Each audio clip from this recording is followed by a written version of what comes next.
do want to get into your advocacy for autism. Just for context, you do have an 11-year-old daughter named Marissa who is nonverbal and autistic.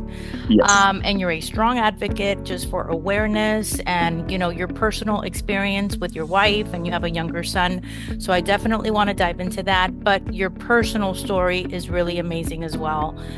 So you were addicted to heroin and you were shooting up. Like, that's hardcore, dude. Yeah. That's no Yeah. joke.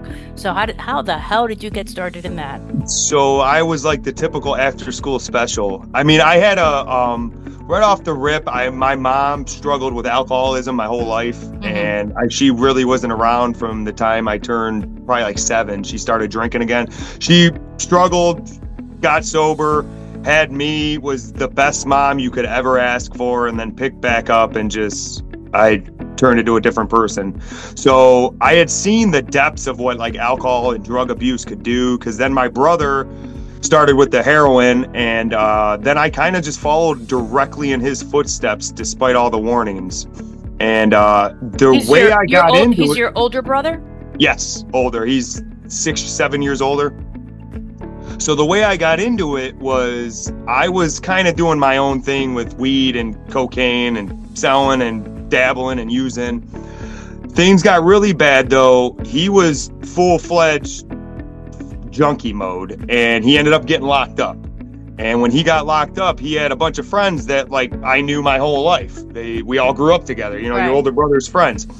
And so I was in high school, I had a car, I kind of had my stuff together. I wrestled and played football and stuff.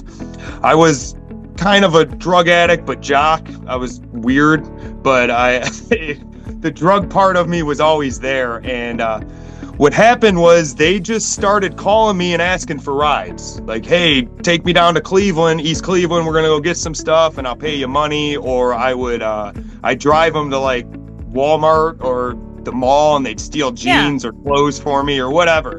And I was just taking them to go get heroin. And they would also, the big thing was a lot of them were overage, so they would buy us alcohol.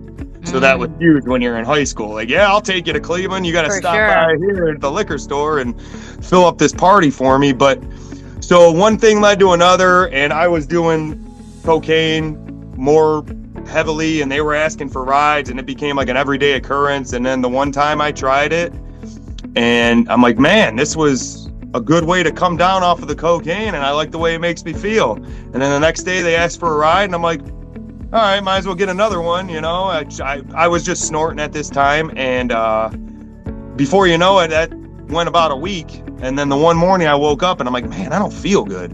And then they called me for a ride, and I went and got dope with them, and I did a bag, and I'm like, I feel better now. Oh man, I'm in trouble. Yep.